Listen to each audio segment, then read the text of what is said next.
Good morning. Nice to see you guys again. It's been a minute, but thank you for coming back to watch what I have to say. It's my opinion. It may be right, it may be wrong, but thank you for coming back. I really appreciate it. But today I just want to talk about what's happening. Police brutality, Gen Z's in the streets. What is going on? Yo, what's happening in Kenya, man? What's happening? You know, people are out in the streets. People are fed up with the government's new economic policies. Something is wrong. Policies are not working. People are not happy. They're in the streets. So the IMF and the World Bank, the loans have come with strings tied to them. The loans have strings attached. And these strings are attached around their wallets. Now taxes are going up, but where's the money going? People are paying more, but where's the money going? Officials are living large. People in the country, the cabinet, the CEOs are living large. And this just adds insult to injury. And you know what? People are so mad. Give us an explanation. No, taxes are high, officials are living large, everybody else is poor. So Nairobi, the capital city of Nairobi, is where all this has popped off. The other day they wanted to occupy JKIA. The other day they occupied the parliament. These young men, the people wanted to occupy State House. But I hear the security at State House, you're not going to make it over there. There's all tanks and everything. It's sealed off. But kids are going, young people are going to the CBD. It has popped off in Nairobi. Thousands have taken to the streets saying enough is enough. We've had enough. We are broke, we are poor, officials are living large, they're corrupt, people are stealing money left and right, nothing is trickling down, and the future belongs to these young people. So they're marching, they're chanting, and they're making their voices heard. But the police, they roll up with not even caring. The police are stopping them. They've rolled up to meet these young people in the streets with all kinds of energy. Over 60 or 70 young people have been shot and killed during these protests that have lasted about 30 days. The police have used tear gas, they've used water cannon, and then, of course, when they started using bullets, then that is now when the global and international community stepped in and said, this enough is enough. How do you use bullets on your young people who are just standing up for their rights? How? So now people were injured. Some critically, they're still in the hospital right now, 1 month later.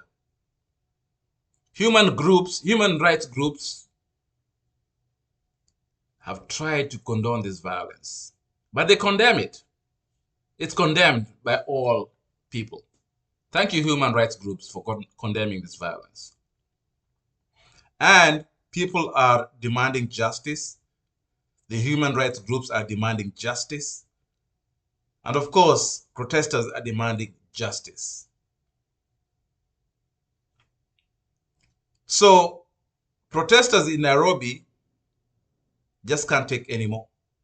Enough is enough. The taxes, the corruption, the brutality, this has to stop. And that's what everybody is saying. It has to stop. So now, these protests always come up. Kisumu, another major city, wasn't about to be left out. They had their own grievances to air out. Mombasa had the same. Eldoret had the same. Kisii had the same. The whole country. Everybody is airing their grievances out. Even the president's backyard, people are airing their grievances out. They're protesting the rising cost of living. They're protesting lack of opportunities and the whole 9 yards. It never stops. So much is going on. These people have nothing. And guess what? In all those cities, the police response was just like a broken record. They continued with the brutality. They came in swinging and literally with batons and tear gas. Yes, you know it. Same thing. Baton, tear gas, get away. These people are trying to air their voices. People were getting roughed up, clobbered, thrown in jail, and they have these batons that they hit you. It's like out of this world. Yet like you're not a human being. And you're just trying to say enough is enough. In Kisumu, the residents, it's heartbreaking to see people treated like this. They're not even like humans. And we just want to live with dignity. That's what they're asking for. We want to live with dignity. Give us a chance. How can you all be stealing all the money when you stand up to say enough is enough? We see live bullets. We need a chance for a better life, and that's what they are saying. Give us. You're in charge, but why are you stealing all the money? Mombasa, you know, that's where the biggest port is. So when the dock workers decided to go up on strike, it was a big deal. They were protesting corruption. They were protesting low wages. They were protesting unsafe working conditions. And of course, the list goes on. And how did the government respond? You guessed it. Tear gas, rubber bullets, water cannons. So the port workers were not asking for much, just fair wages and a safe condition. But instead of listening, they were attacked. You know, all they wanted was change. So how do you attack somebody who just airing their voice? They need a change. So even students are getting on the action. They believe they're the future, and they are the future, right? But it's bleak when you're drowning in debt and you can't even afford a meal. And it's your future, and it's getting worse. So are you supposed to sit in a corner and not come and speak? So they took to the streets, demanding better policies and affordable tuition, for example. Tuition has doubled. You don't have a job, tuition has doubled, which means you don't have a future. When they want to speak their voices, they get tear gassed and they get rubber bullets. So universities have condemned this. Human rights groups have protested. But the cycle continues. When is it going to end? So university protest symbolizes the broader struggle against economic policies and excessive force on the people. These policies and these demonstrations have been going all over. Nakuru is another city. They're also feeling the heat. Residents took to the streets, protesting the high cost of living, the lack of jobs, and of course the whole shebang. And already you know the drill. The police came out again. Tear gas, batons, even live ammunition. Like I said earlier, 70 young people have been shot by police during this protest. Leave alone the dead, people are injured. And of course, what? Some of them permanently. It will never change. So the Nakuru demonstrations have underscored the severe impact of economic hardships. And of course, everybody talks about police brutality and the police response.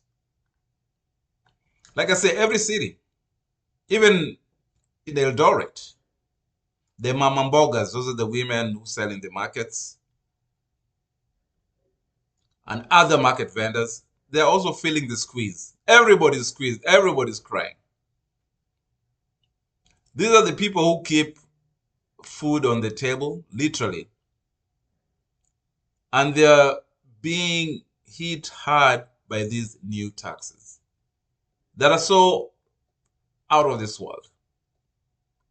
So they decide to make their voices heard, protesting in the streets, demanding for relief. But again, the response was always going to be the same. Let me say, you guessed it. It's heavy police presence, tear gas, people getting roughed up, and of course arrested, filling up jails for no reason. Now, look what's happening right now in Kenya. It's really heartbreaking. It's painful. It's painful to see. Anybody can say this is not good. It's a story we've seen play out many, many times before, whereby human rights, the people of Kenya, are taken for granted. Peaceful protests met with violence. People voices silenced with brute force. The Kenyan people, I think, deserve better. They deserve a government that listens to them, government that reacts to their needs and asks, that a government that protects their rights, and a government that values their lives. We need to keep talking about this. We need to keep shining a light on the injustices, and we need to make changes in the way the protesters are being handled. And I believe the high taxes are not helping. No country has been taxed into prosperity. So, gentlemen, I just want to say thank you for coming. Thank you for watching. Thank you for listening. Please subscribe to this channel. Share with your friends. Share with your family members. Let's grow. You can make a comment and we go from there. So with those few remarks, I just want to say thank you, and I'll see you in the next one. Bye-bye.